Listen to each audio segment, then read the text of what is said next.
husband lost his job. And if you've been following me for a long time, you know that he was our primary income.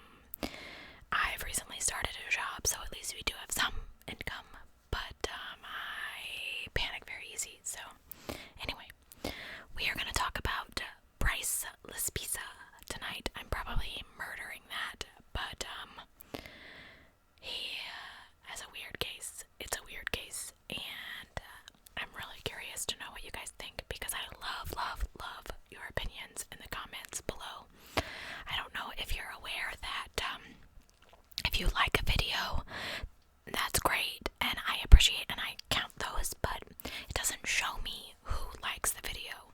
So if you don't comment on the video, I have no clue that you were there. So I love your comments, and I recognize your names, and it makes me so happy to see them. So thank you for doing that. I'm gonna shut up now and start talking about the case. Bryce Laspisa was born April 30th, 1994, to Mike and Karen Laspisa. He grew up in Illinois, and he and his family later relocated to Laguna Niguel, California, which I'm probably mispronouncing. Please tell me. He then attended Naperville Central High School, and he graduated in 2012. Bryce is described to be incredibly funny, with the ability to light up the room with his charisma. He was a very happy guy, and he had the hangout house. I feel like everybody had a house where they hung out in high school. He is, I'm gonna say is because we don't know where he is, a talented artist with the ability to draw and build. He pursued this interest at Sierra College in Rocklin, California, where at the time of his disappearance he was a sophomore. Through courses in industrial and graphic design, he actually developed quite the extensive portfolio to showcase his work. And during his freshman year, he met his girlfriend, Kim, who he is said to be very respectful towards, which I think the world needs a little more chivalry. But so leading up to his disappearance, between his freshman and sophomore year, Bryce spent the summer with his parents.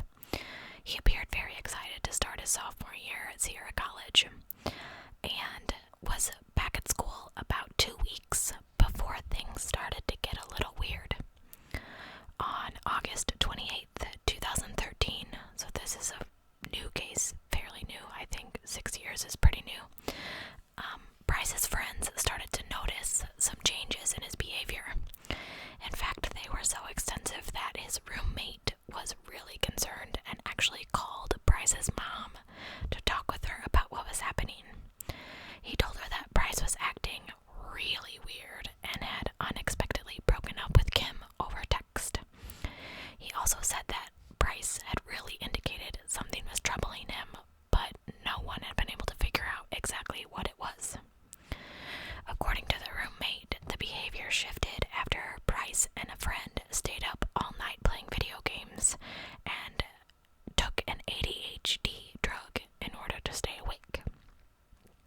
A couple of hours after getting this phone call from her son's roommate, Karen got one from Bryce himself. Well, technically it was from Kim, but she did talk to Bryce, but we'll get there. Bryce had driven to Kim's place in Chico, California, approximately 90 miles from his own apartment. And when Kim took the phone, she told Karen that Bryce really wasn't acting like his normal self, which made her very concerned, and she felt like he shouldn't be driving. This was despite Bryce telling her that he was fine and he was okay. Karen, obviously concerned about her son's well-being, offered to come visit Bryce the next day, but he told her not to worry about it and reassured her that he was fine. He explained how he wanted to talk to her, but didn't state what it was about. After this conversation, the phone was returned to Kim, and Karen told her to give Bryce his keys back so that he could drive home, because she felt like he was okay. But only if Bryce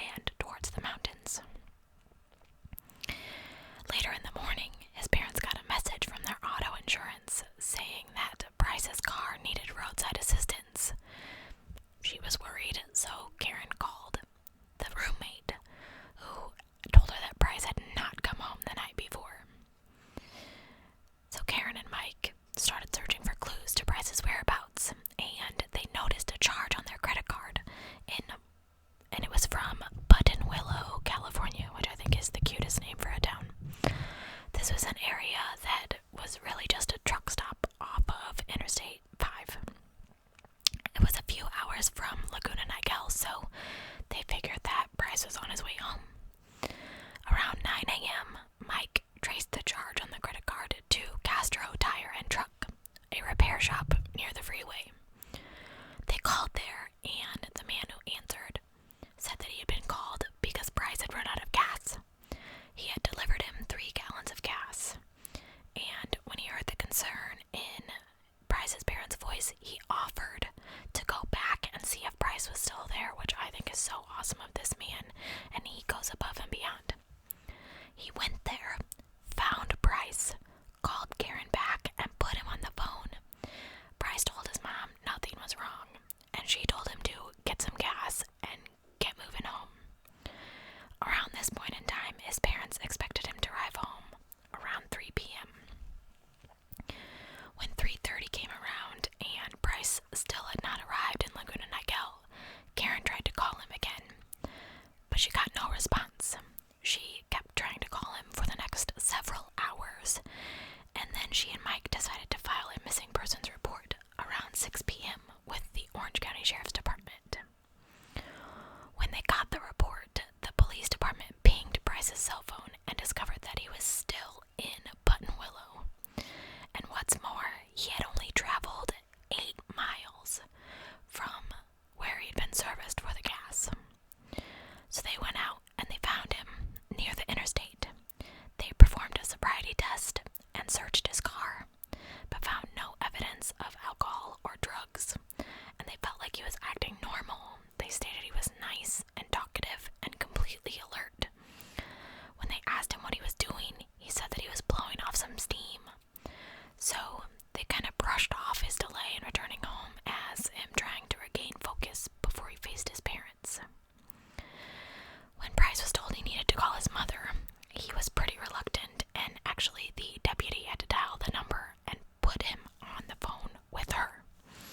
When Karen asked them if they felt like he was okay to drive, they seemed confident that he was, and they left him to make his own way home.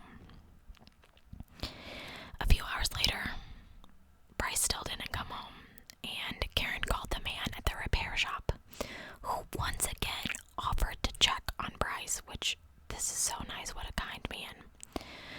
When he arrived to where Bryce was last seen, he found him still there and offered to follow him until he made it onto the freeway.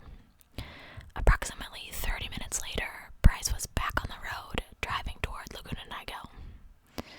And over the next couple of hours, Bryce and his parents kept in contact over the phone, with them asking for him to name landmarks and street signs so that they could kind of gauge how long it would take him to come home. But he told them that he couldn't see any, and eventually, around 2:09, he called his mom and said he was pulling over because he was too tired to keep driving. I don't know, guys. This case is so weird. At 8 a.m. the next morning, the doorbell of the Lespisa home rang, and when they opened the door, a California Highway Patrol officer met them and asked if they owned a 2003 beige Toyota Highlander. When they told him yes, and that their son was driving it, he informed them that at 5:30 that morning, the vehicle had been found abandoned in Castaic Lake. Does anybody know how to pronounce that? Off an access road to the state recreational area. It was 2 hours north of Laguna Niguel. It had been crashed and was found on its side at the bottom of a 25-foot embankment adjacent to the lake's main boat access road.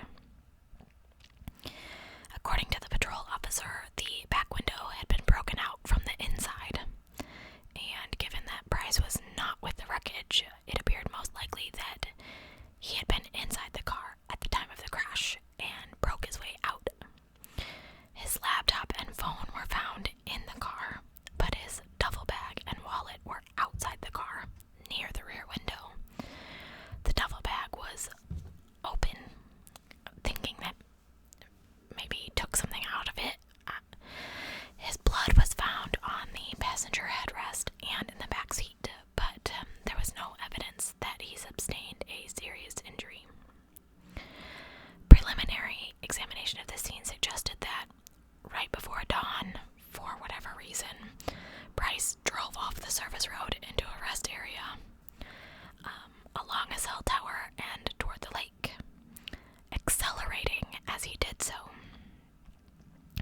also appeared as though Bryce believed the lake to have been a lot closer to the cell tower than it actually was, and the area kind of creates an optical illusion of sorts. I didn't really look at pictures, so given the scene, investigators believe that Bryce's actions were deliberate, which led them to believe or theorize that he'd been suicidal at the time of his incident. Now remember, according to his friends, his behavior had become more reckless upon him returning to school, with him drinking a lot of hard liquor and taking the before-mentioned ADHD drugs. His roommate also stated that he had started giving away his stuff, which actually included his very much used Xbox and a pair of diamond earrings. Now, his parents didn't really understand why he would do this, but authorities feel like it could indicate that he was experiencing some kind of crisis, prompted by his heavy drinking or drug use, as either unpredictable side effects, which led him to want to die, or to run away. However, Mike and Karen really dispute this, saying that while Bryce experimented, he was not struggling with substance abuse, and he had appeared fine over the summer. When the car was discovered, a large-scale search was conducted.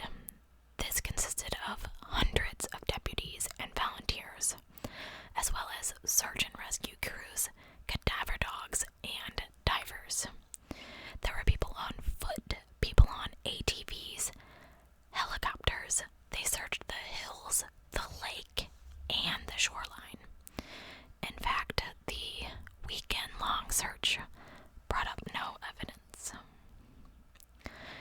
No witnesses reported seeing Bryce in the Santa Clarita Valley around the time of the accident. During the initial days of his disappearance, his parents received numerous tips and possible sightings from across western United States, but nothing panned out.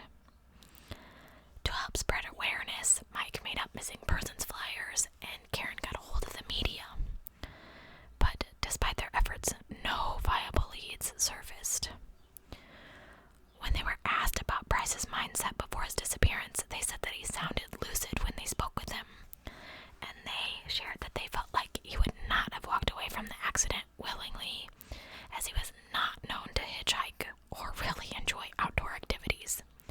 He was also unfamiliar with the area. On September 4th, 2013, a jogger called 911 to report a brush fire 3 miles from where the car was crashed. When first responders arrived, they discovered a body that was burning, and at first believed it to be Bryce, but forensic testing proved that it was not. They erected a billboard in the Castaic, I know I'm pronouncing that wrong, lake area, featuring Bryce's image and information. Police say that surveillance footage from August 30th shows stills of his car on 2 separate occasions near where it had been found. The camera took pictures of his license plate at 2:15 a.m., 6 minutes after he called Karen to let her know that he was going off-road to rest, and at 4:29 a.m. While the police didn't know why he was in the area, they feel like he had been contemplating something. 9 days after Bryce disappeared, bloodhounds were used to try to track his scent to where he may have went after the car crash. They did catch his scent, and they followed it to a dam on the lake. They trailed across the dam and down south toward the west side of the lake, and then it went towards the truck stop area on Castaic Road. This led investigators to believe that he may have chosen to walk away from the accident and his life, like they always say, possibly hitchhiking with a truck driver and just disappearing. According to the evidence investigators have, there are no indications that he met with foul play or died by suicide. They believe that if he had taken his own life, they would have found him at the lake. They feel that knowing that he wanted to talk to his mother could be the key to figuring out this case.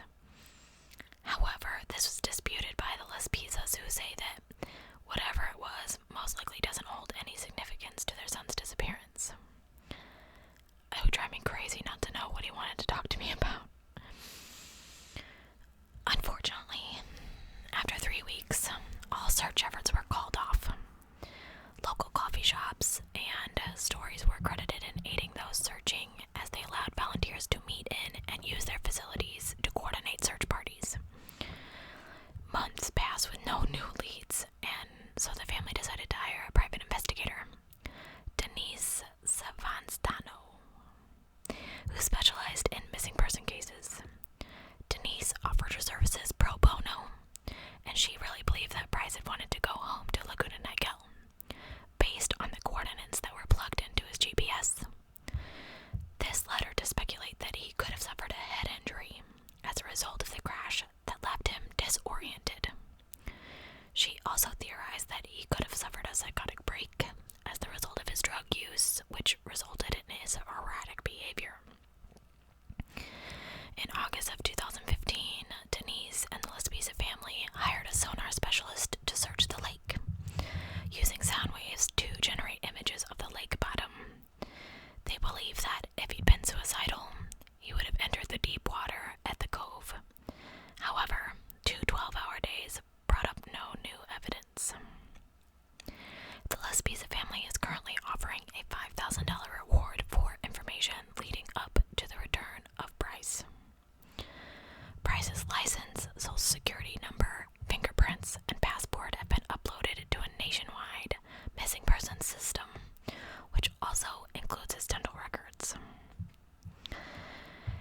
So, before we talk about theories in this case, I'm going to read you a Reddit post from someone who claimed to be close to the family. And I kind of take these posts with a grain of salt, because who really knows if it's true or not. It doesn't really factor into my decision either way, but it was pretty informative, so just stick with me. I'm just going to read it straight out. So, there are some things I'd like to clear up. For reference, I am very close with someone connected to Price, and who was there during this whole ordeal. I can't say who, due to privacy and his family being insane, but I'll put this in categories to make it clear. Price actually drank a lot during the school year, and his parents even drank with him in the summer prior to his disappearance. He wasn't drinking as often over the summer, which is likely why they claimed that he didn't do it much. He had a history of drug use. At parties, he was always known to have a sixth sense for who had the drugs. He would often do anything offered to him without even asking what it was, as long as it worked with his probation test schedule. He couldn't handle his drinking/drug use, amped up as much as it was, because he was at home with his parents. And who really wants to get crazy drunk with their parents? And because he had just finished probation in July, right before his disappearance. Even from just smoking weed with others soon before his disappearance, he became so paranoid, he thought the people that he was with were going to kill him. Due to his previous drug charge, his parents said if they ever found out that he did drugs again, they would financially cut him off. They paid for everything for him. The disturbing behavior that prompted his roommate to call his mom was that he was hallucinating. He was talking to God and was just all around paranoid, thinking that everyone was out to get him. When he drove up unannounced to Kim's house, the girlfriend, he was so erratic that her roommate noticed. Apparently, he was a calm, loving boyfriend, but that evening he was shoving her and yelling at her, which is what prompted her to take his keys. To those that saw him that week, he looked crazy, with an absent look in his eyes, like when someone's on drugs and no one's at home. When he was packing to leave, he gathered all of his boxers, but only 1 to 2 outfits. When Price told his mom he wanted to talk to her about something, he actually told her it was about his drug use. Yes, they said that he didn't say why, and speculation is because they are so narcissistic. The parents and family members blackmailed someone close to him to gain sole access to his memorial page, for them to leave his investigation alone and not talk to the public, etc. His parents pressured him to be super successful. Volunteers to find him, set up events for him, were often not compensated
theory held by those investigating Bryce's disappearance is that he died by suicide. This is substantiated by his erratic behavior the days before he went missing, such as him giving away his stuff and, for whatever reason, refusing to leave the Buttonwillow area, as well as the car wreck, which shows evidence of being done intentionally. However, this theory tends to be the one that both family and investigators have turned away from. His mom said, "He's my only child, and I know he wouldn't do this on purpose." The first week we thought maybe he did something wrong and he was ashamed, but after a week we thought there's no way he would just put everyone through this. Not his mom, not his dad, and not his friends. He loved life too much and he was looking forward to so many things. It doesn't make sense that he would commit suicide. I don't think he committed suicide either. Now, I'm gonna keep going and then those investigating the case believe that Bryce willingly walked away from his life. I feel like every missing person case, investigators believe that they just walked away. I don't think that's true. Investigators are convinced that he's still alive and doesn't wish to be found. This is supported by the lack of evidence and the fact that they can't find his body. And he was very close to the freeway. His family doesn't believe that this could be the case, again stating that he would never run away. They feel like he would have been open with them if something had been on his mind and bothering them.